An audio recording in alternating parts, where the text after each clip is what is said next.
बिस्मिल्लाहिर्रहमानिर्रहीम। मैं हूं आमिर भट्ट और आप देख रहे हैं सिटी 5 टीवी। बढ़ते हैं आज की ताज़ा तारीख। उकाड़ा एहसास प्रोग्राम की रकम दिलवाने के इवज 2000 लेने का इंकशाफ। अयूब नामी शख्स रकम दिलवाने के इवज 2000 रुपये ले रहा है।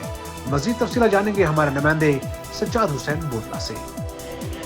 जी बिल्कुल, एहसास प्रोग्राम की रकम दिलवाने के और 2000 लेने का इंकशाफ। अयूब नामी शख्स रकम दिलवाने के और 2000 रुपये ले रहा था।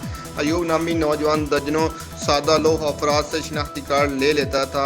मुलज़म अयूब 12,000 की रकम में से 2000 खुद लेता था। मुकामी पुलिस को इतला मिलने पर मौका पर पहुंच गई। मुलज़म अयूब से सादा लोह अफराद से ली जाने वाली रकम भी बरामद।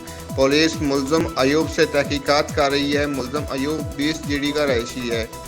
कैमरामैन टीम के साथ Sajjad Hussain Bodla, city 5 news, Dipalpur. City 5 TV में फिलहाल इतना ही। मजीद खबरों के लिए देखते रहिए सिटी 5 टीवी। मत भूलिए हमारा पेज लाइक करना, सिटी 5 टीवी। तब तक के लिए इजाजत दीजिए। अल्लाह ने